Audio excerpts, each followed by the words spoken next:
মা, আমাকে হঠাৎ ডাকলেন যে, কিছু কি বলবেন আমায়? কিছু বলবো বলেই তো তোমায় ডেকেছি বৌমা। শোনো বৌমা, তোমার কাকা শ্বশুর আছে না, সে 2 গ্রাম পেরিয়েই থাকে। তো তোমার কাকা শ্বশুরই আমাদেরকে নেমন্তন্ন করেছে। আমি বলে দিয়েছি আমার সুন্দরী বৌমা আগে আগে আসবে আপনাদের বাড়িতে। তুমি আর আমি যাব, বুঝেছো? মা, এ কি কথা বলছেন আপনি? আমি আর আপনি যাব মানে দিদিভাই যাবে না? আমি যেমন এ বাড়ির বউ, দিদিভাই তো এ বাড়ির বউ। দিদিভাইকে ছাড়া আমি যাই কি করে বলুন? আর আমার কি মনে হয় মা জানেন, আমাদের দুজনকেই কাকা শ্বশুর নেমন্তন্ন করেছেন। শোনো ছোট বৌমা, ওই বড় বৌমার কথা আমার কাছে তুমি একবারও বলবে না, বুঝেছো? ওর গায়ের রংটা দেখেছো, কি কালো বিচ্ছিরি দেখতে। একে যদি নিয়ে আমি রাস্তাঘাটেও বের হই, আমার কি মান সম্মান বলে কিছু থাকবে বলো? আর শোনো বৌমা, তোমার কাকা শ্বশুরও ওই কালীকে নেমন্তন্ন করেনি, বুঝেছো? মা, আপনি যাই বলুন না কেন, দিদিভাইয়ের গায়ের রংটা একটু চাপা হলেও মনটা কিন্তু অনেক ভালো। আর কাকা শ্বশুর কেমন তোর মানুষ মা বলুন তো, একজনের গায়ের রং দিয়ে নেমন্তন্ন করে? আমার গায়ের রংটা ফর্সা বলে আমাকে শুধু নেমন্তন্ন করেছে, আর দিদি কালো বলে দিদিকে নেমন্তন্ন করেনি, তাই না? এমন বাজে চিন্তাধারার মানুষের বাড়িতে আমি কখনোই নেমন্তন্ন খেতে যাব না মা, আপনি চলে যান। ছোট বৌমা, মুখটা সামলিয়ে কথা বলো। তুমি এখনো অনেক ছোট, তাই এসব বুঝবে না। আমার ছোট ছেলেকে তো তোমায় পছন্দ করে বিয়ে করিয়েছি, আর বড়টা একটা নিজে পছন্দ করে মেয়েকে বিয়ে করে নিল, যার ফল এখন আমি ভোগ করছি। মা, আপনি আমাকে যা ইচ্ছে তাই বলুন, আমি দিদিভাইকে ছাড়া কখনোই যাব না ওখানে। আমি আমার মা বাবার একমাত্র মেয়ে ছিলাম, কিন্তু এই বাড়িতে এসে বড় বোনের আদর পাচ্ছি। আপনি একবার দিদিভাইয়ের সাথে মিশে দেখুন মা, আপনারও অনেক ভালো লাগবে। আমি এরকম কুৎসিত মেয়ের সাথে কখনোই মিশবো না, বুঝেছো? কোনো দিনও মিশবো না। আমিও মিশবো না, তোমায় মেশার জন্য দেব না। আজ থেকে ওর থেকে দূরে দূরে থাকবে, বুঝেছো? যদি দেখেছি ওর আশেপাশেও তোমায়, তাহলে কিন্তু ছোট বৌমা, আমার কিন্তু খারাপ মেজাজটা দেখবে তুমি। তুমি হচ্ছ খুব সুন্দরী মেয়ে, তোমার সাথে কি ওকে যায় বলো? এই যুগে এসে এখনো যে কেন আপনি গায়ের রং নিয়ে পড়ে আছেন, এটাই তো মা আমি বুঝতে পারি না। সারাটা দিন দিদিভাই আমাদের জন্য কত কষ্ট করে রান্না করে আমাদের পাতে খাবার দেয়, আমাদের সবার সাথে কত ভালো আচরণ করে, তবু আপনাদের কারোরই কখনো মন পায় না। তবে মা, একদিন বুঝবেন দিদিভাই আমাদের জন্য কি করেছিল। সেই দিন আসার আগেই যেন আমার মৃত্যু হয়, বুঝেছো? এখন শোনো ছোট বৌমা, কাল সকালে তৈরি থেকো। কাল সকালেই আমরা দুজন বেরিয়ে পড়বো নেমন্তন বাড়িতে। তোমার কথা সবার কাছে খুবই প্রশংসা করেছি, তুমি সুন্দরভাবে সেজো কিন্তু। ক্ষমা করবেন মা, আমি আপনার সাথে কোথাও যাব না। যদি দিদিভাই চায় তাহলে যেতে পারি, না হলে আমি কখনোই যাব না। আমার এখন একটু কাজ আছে, একটু পরে আপনার সাথে কথা বলছি। আচ্ছা, এটাই কি তোমার শেষ কথা ছোট বৌমা? ঠিক আছে, তাই যাও। তবে শোনো বৌমা, তোমাকে যদি কোথাও কাজ করতে দেখেছি তো দেখো তোমার কি করি আমি। আরে ছোট যে, তুই রান্নাঘরে এলি যে? তোকে কতদিন বারণ করেছি যে রান্নাঘরে আসবি না। মা যদি একবার দেখি তোকে, কি কাণ্ডটা হবে তা কি তুই বুঝতে পারছিস? যা যা ছোট, এখনই রান্নাঘর থেকে বের হয়ে যা। মা যদি দেখে নেয় তো কিছু একটা গড়বড় করে ফেলবেন। দিদি ভাই, তুমি যে সারাদিন হাত পুড়িয়ে রান্না করো, আমাদেরকে খাবার বেড়ে খাওয়াও, সেগুলোতে কি তোমার কষ্ট হয় না? আজকের পর থেকে আমি তোমার সাথে কাজ করব দিদি, আমাকে না করো না। কি সব্বনেশে কথা বলছিস ছোট, এরকম কথা তুই মুখ দিয়েও আনবি না। তোর ওরকম দুধে আলতা গায়ের রংটা পড়ে যাবে না? এমনিতেই তো দেখিস আমার এই গায়ের রঙের জন্য কত কথাটাই না শুনতে হয়। আমি চাই না রে ছোট তুই আমার মতো কোনোদিন কথা শুনিস। সব খোটাই সহ্য হয় ছোট, কিন্তু গায়ের রং আর চেহারার খোটা কখনোই সহ্য হয় না। দিদি ভাই, তুমি কার কাছে দেখতে কেমন সেটা আমি জানি না, তবে তুমি আমার কাছে পৃথিবীর সবথেকে সুন্দরী নারী। কারণ তোমার মতো ভালো মনের মানুষ আমি এই জগতে আর একটাও দেখিনি। আমার মা সবসময় একটা কথা বলতো যে ভালো মানুষের দাম এই পৃথিবীতে কেউই দেয় না। না রে ছোট, আমি কখনোই নিজেকে মানুষের কাতারেই গণ্য করি না, কারণ আমি হচ্ছি এই পৃথিবীর একটা বোঝা, আর বোঝা সবসময় আস্থা করেই থাকে। তবে জানিস কি ছোট, আমি খুব ভাগ্য করে একটা শ্বশুর বাড়ি পেয়েছি। শাশুড়ি মা আমাকে তো ঘরের একটা কোণে জায়গা তো অন্তত দিচ্ছে, এতেই আমি প্রচণ্ড খুশি। দিদি ভাই, আজ তুমি যাই বলো না কেন, এই যে আমি বসলাম এখানে, তোমার সাথেই আজ আমি কাজ করব। দাও দাও তো, বটিটা আমাকে দাও, আমি সবজিগুলো কাটি। তুমি আর কত কাজ করবে? মায়ের ভয়ে তো আমাকে কোনো কাজই করতে দাও না। মায়ের ভয়ে নয় রে ছোট, আমি তোকে অনেক ভালোবাসি, তাই তোকে দিয়ে কাজ করালে আমার মনটা ভালো লাগে না, খুব খারাপ লাগে। শোন ছোট, তুই আমার পাশে বসেছিস, এটা যদি মা দেখেন তো আমার উপর আরও অত্যাচার করবেন। আর যদি দেখেন যে তুই আমার সাথে কাজ করছিস, তাহলে তো কোনো কথাই নেই, আমাকে এই বাড়ি থেকে তাড়িয়েই দেবেন। কিছুই হবে না দিদি ভাই, তুমি একদম চিন্তা করো না তো, তুমি আমাকে দাও, আমি কাজগুলো তোমার সাথে করব। ছোট বৌমা, তোমাকে না আমি রান্নাঘরে আসতে নিষেধ করেছিলাম? তুমি আমার নিষেধ অমান্য করে রান্নাঘরে এসে কুটনো কাটছো। আমি দিদিভাইয়ের হাতে হাতে একটু কাজ করছি মা, দিদিভাই আর কত করবে এই সংসারের জন্য?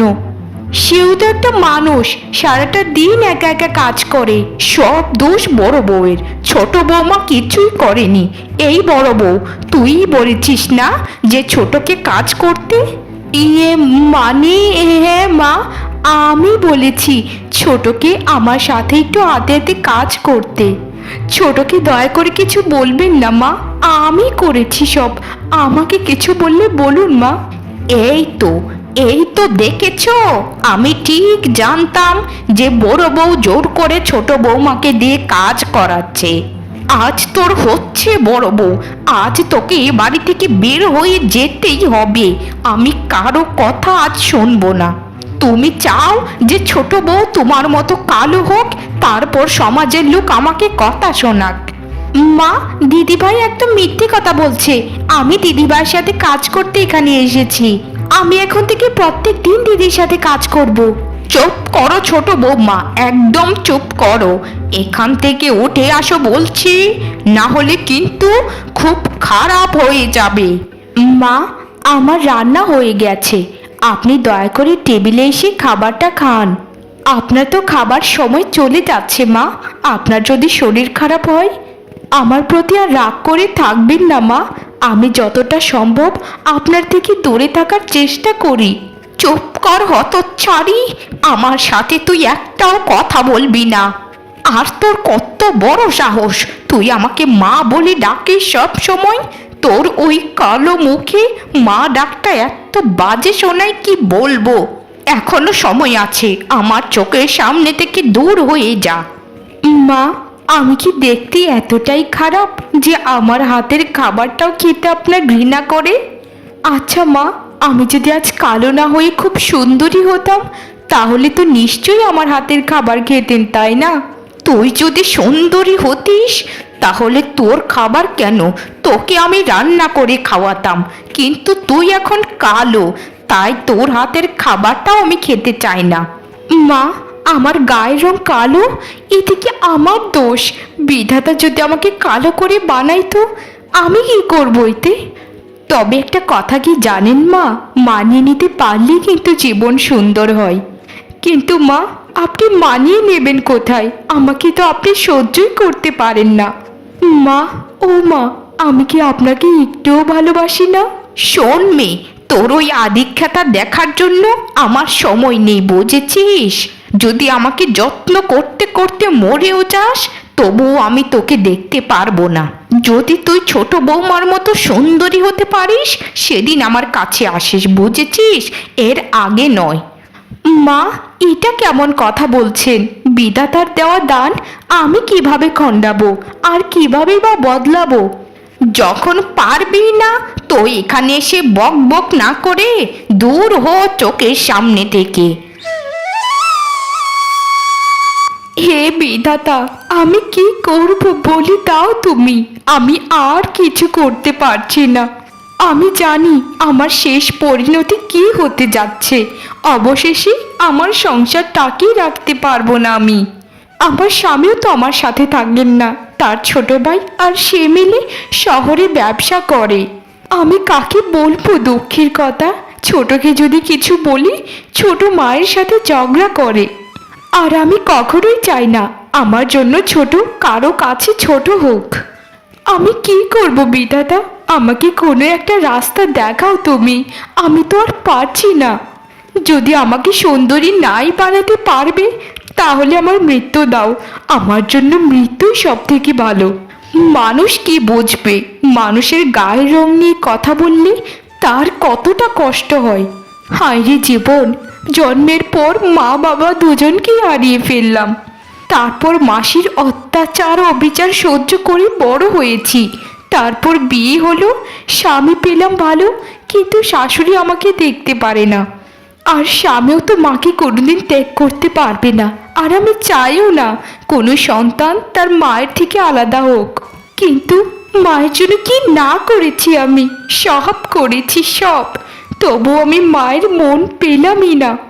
বিধাতা, মাকে তুমি সুবুদ্ধি দাও, না হলে আমাকে খুব সুন্দরী বানিয়ে দাও, যেন মায়ের কোনো কথা আমাকে না শুনতে হয়।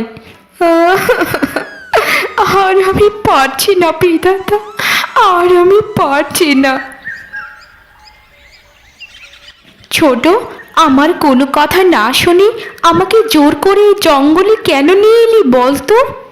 এই জঙ্গলে আমার কি কাজ আছে সেটা তো আগে খুলে বল। কি রে ছোট, কথা বল, চুপ করে আছিস কেন? দিদি ভাই, আজ তুমি যখন ঘরে বসে বসে কান্না করছিলে সব কিছুই আমি শুনেছি তোমার। আমি তোমায় এক জাদুকরি বুড়ির কাছে নিয়ে এসেছি, বুঝেছো? তুমি এখানে চুপচাপ দাঁড়াও আমার পাশে এসে, আমি যা করার করছি। বুড়িমা, ও বুড়িমা, বাড়িতে আছো নাকি? দয়া করে একটু বাইরে বেরিয়ে এসো, দেখো তোমার সাথে কে দেখা করতে এসেছে। বুড়িমা, ও বুড়িমা, ঘরের ভেতরে আছো নাকি? কে রে বাচ্চা তুই? ও, পদ্মার মেয়ে না? কেমন আছিস রে দিদি ভাই? তোকে কতদিন পরে দেখলাম। তা কি মনে করে এই বৃদ্ধা বুড়িমাকে দেখতে এলি রে দিদি ভাই, বলতো? বুড়িমা, তাহলে সবটা ঘটনা আমার মুখ থেকেই শোনো।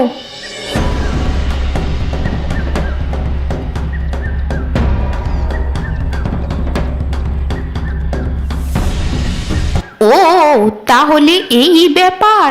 এর সমাধান আমার কাছে আছে। এর আগে তোকে অন্যরকম করে পাল্টাতে হবে আমার। রিম চটমট খটর পটর, সুন্দরী হয়ে যা ঝটর পটর। এইটা কি বুড়িমা? এইটা তুমি কিভাবে করলে? আমার গায়ের রং এত ফর্সা, এত সুন্দরী আমি। দিদি ভাই, তুমি এতটা সুন্দরী হয়ে গেছো যে তুমি এই পৃথিবীর মধ্যে এক নাম্বারে সুন্দরী। তুমি আমার থেকে হাজার কোটি গুণে সুন্দরী হয়ে গেছো। এটা হচ্ছে তার মনের সৌন্দর্য বাহ্যিক রূপে পরিণত হয়েছে।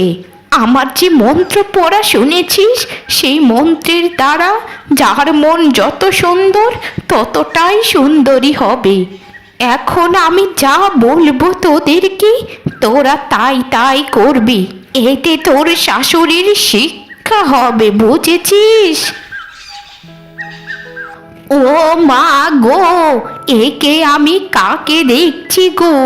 বড় বৌমা না? তুমি তো দেখা যায় ছোট বৌমার থেকে হাজার গুণে সুন্দরী হয়ে গেছো। তা কিভাবে এটা করলে বৌমা? আমি তো বিশ্বাসই করতে পারছি না। শুধু বিশ্বাস করলেই হবে, খরচাও তো করতে হবে। যান যান, আমাদের দু বউয়ের জন্য রান্নাটা করে ফেলুন এখন। আমরা দুজন এত সুন্দরী, আমরা এখন থেকে আর কোনো কাজই করতে পারবো না। এই ঘরের মধ্যে আপনি হচ্ছেন সব থেকে কুৎসিত মহিলা। আপনাকে দিয়ে আমরা সব কাজ করাবো এখন থেকে। বড় বৌমা, এ কি কথা বলছো তুমি? এই বুড়ো শরীর নিয়ে কিভাবে কাজ করব বলো তো? সে আমরা কি বলবো, আপনি বুড়ি না জোয়ান? আপনাকে যা বলেছি দিদিভাই সেটাই চুপচাপ মেনে নিন। এখনই গিয়ে রান্নাটা করে ফেলুন। আমরা যদি চুলার পাশে যাই আর কোনো কাজ করি, এতে আমাদের শরীরে ময়লা লেগে যাবে না? আমরা দুজন এখন থেকে শুধুমাত্র রূপচর্চা করব, আর আপনি শুধু ঘরের কাজ করবেন। যা যা কাজ আছে সংসারে সব করবেন একা। যান যান, এখন এখানে সংসারে দাঁড়িয়ে না থেকে কাজগুলো তাড়াতাড়ি করে ফেলুন। আমার আর ছোটর খুব খিদে পেয়েছে। বড় বৌমা, ছোট বৌমা, আমি আর কাজ করতে পারছি না রে মা। আমার শরীরটা আর চলছে না। আমাকে তোমরা দুজন ক্ষমা করে দাও বড় বৌমা, ছোট বৌমা।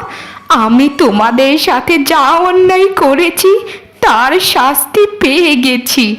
বড় বৌমা কালো ছিল বলে বড় বৌমাকে কতই না অপমান করেছি। যেখানে বড় বৌমাকে ছাড়া সংসারের একটা খুঁটিনাটি কাজও হতো না। আমার আর রূপের দরকার নেই, আমি বুড়ি হয়েছি।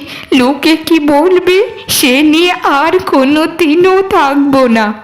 আমি চাই বড় বৌমা তুমি আবার আগের মতো হয়ে যাও। আমার এই রূপের আর দরকার নেই। আর পারলে আমাকে মা হিসেবে তোমরা দুজন ক্ষমা করে দিও মা। আমি বড্ড ভুল করে ফেলেছি। মা, আপনি দয়া করে আর ক্ষমা চাইবেন না। আপনাকে আমরা দুজন ক্ষমা করে দিলাম। এই সব কিছুই ছিল আমাদের পূর্ব পরিকল্পনা। একটা কথা মনে রাখবেন মা, রূপ দিয়ে কিচ্ছু হয় না। জীবনে বেঁচে থাকতে হলে সুন্দর মন আর সামাজিকতা থাকাটাই সব থেকে বড়। আশা করি আপনার শিক্ষা হয়ে গেছে মা। আর জীবনেও কোনো মানুষকে কালো কুৎসিত বলে অপমান করবেন না। সমাজে আরও যে সকল মানুষ আছে, যেসব মানুষ আপনার মন মানসিকতার, সকলের একই শাস্তি হওয়া